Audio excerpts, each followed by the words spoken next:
शिवानी मांगवानी और आप देख रहे हैं न्यूज लाइव। 5वीं यूथ नेशनल चैंपियनशिप में आईआईएमटी एकेडमी का परचम आगरा में आयोजित प्रतियोगिता में जीते गोल्ड और silver medal. IIMT academy Meerut के विद्यार्थियों ने आगरा में आयोजित 5वीं यूथ नेशनल चैंपियनशिप में शानदार प्रदर्शन करते हुए गोल्ड और सिल्वर मेडल पर कब्जा जमाया। चैंपियनशिप में वॉलीबॉल, बैडमिंटन और बास्केटबॉल में परचम लहराने वाले विद्यार्थियों को आईआईएमटी एकेडमी में आयोजित कार्यक्रम में सम्मानित किया गया। यूथ नेशनल चैंपियनशिप में आईआईएमटी एकेडमी की वॉलीबॉल टीम ने 14 वर्ष आयु वर्ग में गोल्ड मेडल और 17 वर्ष आयु वर्ग में सिल्वर मेडल प्राप्त किया था। इसके साथ ही बैडमिंटन की 14 वर्ष आयु वर्ग की प्रतियोगिता में गोल्ड मेडल और 12 वर्ष आयु वर्ग में सिल्वर मेडल हासिल किया। इसके अलावा बास्केटबॉल टीम ने 14 वर्ष और 17 वर्ष आयु वर्ग में सिल्वर मेडल पर कब्जा जमाया। विजेता खिलाड़ियों को ट्रॉफी, मेडल, सर्टिफिकेट व पुरस्कार प्रदान कर सम्मानित किया गया। आईआईएमटी समूह के चेयरमैन योगेश मोहन जी गुप्ता, प्रबंध निदेशक डॉक्टर मयंक अग्रवाल, प्रबंध संचालिका श्रीमती प्रियांशु अग्रवाल, आईआईएमटी एकेडमी के डायरेक्टर डॉक्टर पीके शर्मा और प्रधानाचार्य अलका शर्मा ने विद्यार्थियों के साथ ही इस उपलब्धि के लिए शिक्षक नीरज डेविस, प्रत्यक्ष गुप्ता और अभय धामा की भी सराहना की। केंद्रीय वित्त राज्य मंत्री पंकज चौधरी का यूपी भाजपा अध्यक्ष बनना तय, कल होगा नाम का औपचारिक ऐलान। उत्तर प्रदेश भाजपा को कल नया प्रदेश अध्यक्ष मिल जाएगा। इससे पूर्व आज यूपी बीजेपी प्रदेश अध्यक्ष पद के लिए नामांकन प्रक्रिया संपन्न हुई और केंद्रीय वित्त राज्य मंत्री व 7 बार के सांसद पंकज चौधरी ने नामांकन पत्र दाखिल किया। पंकज चौधरी के प्रस्तावकों में मुख्यमंत्री योगी आदित्यनाथ, उप मुख्यमंत्री केशव प्रसाद मौर्य, ब्रजेश पाठक, स्मृति ईरानी, स्वतंत्र देव सिंह, सूर्य प्रताप शाही, सुरेश खन्ना और बेबी रानी मौर्य शामिल रहे।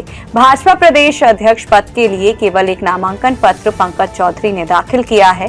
इससे पंकज चौधरी का निर्विरोध निर्वाचन तय हो गया है। वहीं पार्टी नए प्रदेश अध्यक्ष का औपचारिक ऐलान कल डॉक्टर भीमराव अंबेडकर प्रेक्षागृह में आयोजित भव्य कार्यक्रम में करेगी। पंकज चौधरी महाराजगंज लोकसभा सीट से सांसद हैं और गोरखपुर क्षेत्र से आते हैं। उन्हें प्रधानमंत्री नरेंद्र मोदी का करीबी और भरोसेमंद नेता माना जाता है।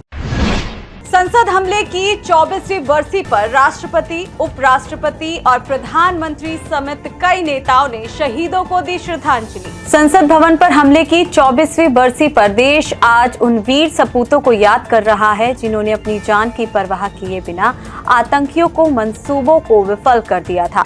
इस अवसर पर राष्ट्रपति द्रौपदी मुर्मू, उपराष्ट्रपति सीपी राधाकृष्णन, प्रधानमंत्री नरेंद्र मोदी, गृह मंत्री अमित शाह, लोकसभा में नेता प्रतिपक्ष राहुल गांधी, रक्षा मंत्री राजनाथ सिंह समेत कई नेताओं ने शहीदों को श्रद्धांजलि अर्पित की। राष्ट्रपति ने सोशल मीडिया प्लेटफॉर्म एक्स पर लिखा कि राष्ट्र उन बहादुर नायकों को सलाम करता है जिन्होंने 2001 में आज ही के दिन हमारी संसद की रक्षा करते हुए अपनी जान दे दी थी। केंद्रीय गृह मंत्री अमित शाह ने लिखा कि आज का दिन आतंकवाद के खिलाफ हमारे सुरक्षा बलों के अदम्य शौर्य व साहस को फिर से स्मरण करने का दिन है। रक्षा मंत्री राजनाथ सिंह ने लिखा कि संसद भवन पर हमले के दौरान अटूट ढाल बनकर खड़े रहने वाले बहादुर सुरक्षा कर्मियों का सहारा और सर्वोच्च बलिदान हमेशा देश की चेतना में जीवित रहेगा और भारत के संकल्प को प्रेरित करेगा। सर्दी के साथ बढ़ा वायु प्रदूषण। सुबह सुबह रेड जोन में दिल्ली एनसीआर 450 के करीब पहुंचा AQI। दिल्ली एनसीआर में सर्दी बढ़ने के साथ ही वायु प्रदूषण का लेवल एक बार फिर बेहद गंभीर हो गया है। आज सुबह कई इलाकों में वायु गुणवत्ता सूचकांक 450 के करीब दर्ज किया गया। ऐसे में बच्चों, बुजुर्गों और सांस के मरीजों को घर से बाहर निकलने में विशेष सावधानी बरतने की सलाह दी गई है। आज सुबह दिल्ली के आनंद विहार, रोहिणी और नोएडा के सेक्टर 125 में सबसे ज्यादा AQI दर्ज किया गया।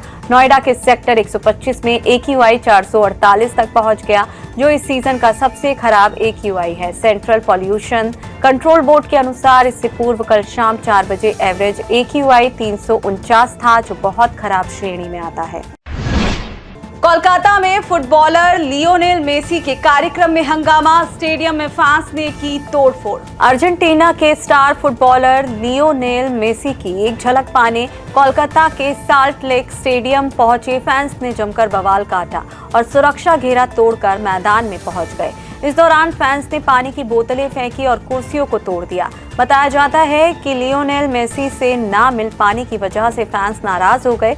मेसी से मिलने की उम्मीद लगाए बैठे फैंस को तब झटका लगा जब पता चला कि मेसी को होटल की तरफ से निकाल दिया गया है। लियोनेल मेसी के जल्दी जाने से नाराज फैंस ने साल्ट लेक स्टेडियम में कुर्सियां तोड़नी शुरू कर दी थी और अधिकारियों पर पानी की बोतलें भी फेंकी गई।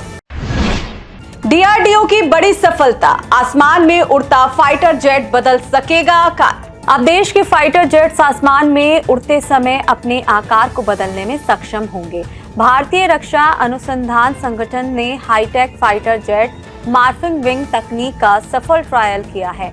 मॉर्फिंग विंग टेक्नोलॉजी से एयरक्राफ्ट मिशन के दौरान अपने विंग का आकार डायनामिक रूप से बदल सकेंगे।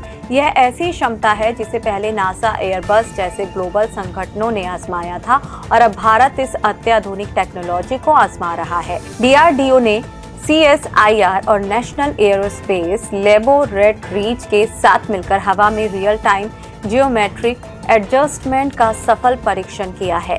मॉर्फिंग विंग्स की खास बात यह है कि एयरक्राफ्ट के विंग्स आसमान में एक सेकंड के 1000वें हिस्से में अपना साइज बदल सकते हैं। इसमें जरूरत के अनुसार टेक ऑफ के समय सबसे ज्यादा लिफ्ट, क्रूजिंग के दौरान कम और ड्रैग व कॉम्पैक्ट स्थिति में सबसे अधिक मैन्यूवर विंग खुद को ढाल लेता है। इस तकनीक के चलते फाइटर जेट्स ईंधन बचाने के साथ रडार से बचने में भी सक्षम हो जाता है। भारत पर टैरिफ को लेकर अमेरिका में ही ट्रंप का विरोध, 3 सांसदों ने कहा टैरिफ हटाओ। भारत पर 50% टैरिफ लगाने के बाद राष्ट्रपति डोनाल्ड ट्रंप को अपने ही देश में आलोचना का सामना करना पड़ रहा है। ट्रंप के इस फैसले के खिलाफ अमेरिकी संसद में एक प्रस्ताव पेश किया गया है जिसमें भारत पर लगा 50% टैरिफ हटाने की मांग की गई है। भारतीय मूल के अमेरिकी सांसद राजा कृष्णमूर्ति, सांसद डेबोरा रॉस और सांसद मार्क रेसी ने निचले सदन में यह संकल्प पत्र पेश किया है। अमेरिकी सांसदों ने इसे अवैध और अर्थव्यवस्था के लिए खतरनाक बताया है। राजा कृष्णमूर्ति ने कहा कि अमेरिकी हितों को बढ़ावा देने की बजाय भारत पर टैरिफ बढ़ाने के फैसले से सप्लाई चेन बाधित हो रही है। इससे अमेरिकी कर्मचारियों को नुकसान हो रहा है और उपभोक्ता महंगे दाम पर सामान खरीदने के लिए मजबूर है। अगर यह टैरिफ खत्म हो जाते हैं तो अमेरिका आर्थिक और सुरक्षा समेत कई मुद्दों पर भारत के साथ बातचीत को आगे बढ़ा सकता है। इससे पहले ब्राजील पर लगे 50% टैरिफ के बाद भी अमेरिकी संसद में ऐसा ही प्रस्ताव पेश किया गया था। अमेरिकी राष्ट्रपति ट्रंप का दावा, सीजफायर के लिए तैयार है थाईलैंड और कंबोडिया। थाईलैंड और कंबोडिया के बीच संघर्ष पर आखिरकार विराम लगता दिख रहा है। अमेरिकी राष्ट्रपति डोनाल्ड ट्रंप ने दावा किया है कि दोनों देश एक बार फिर सीज फायर पर सहमत हो गए हैं। बीते दिनों दोनों देशों के बीच रॉकेट और तोपों से हमले किए गए थे जिनमें कई लोग मारे गए थे और हजारों नागरिकों को घर छोड़ना पड़ा था। अमेरिकी राष्ट्रपति ने अपने social media platform truth social पर लिखा कि थाईलैंड और कंबोडिया ने सभी तरह की गोलीबारी रोकने पर सहमति जताई है और वे उसी शांति समझौते पर लौट रहे हैं जो पहले हुआ था। ट्रंप ने कहा कि उन्होंने इस मामले पर थाईलैंड के प्रधानमंत्री अनुतिन चार्नवीराकुल और कंबोडिया के प्रधानमंत्री हुन मानेत से सीधे बातचीत की और सीमा पर झड़पों को दुर्भाग्यपूर्ण बताया। ट्रंप ने दावा किया कि उनकी कोशिशों से एक संभावित बड़े युद्ध को टाल दिया गया। इससे पहले जुलाई में भी ट्रंप ने कहा था कि उनके प्रयासों से थाईलैंड और कंबोडिया के बीच सीज फायर हुआ था। आज के लिए बस इतना ही। कल फिर मिलेंगे देश और दुनिया से जुड़ी नई जानकारियों के साथ। तब तक के लिए देखते रहिए और सब्सक्राइब करिए IIMT मीडिया।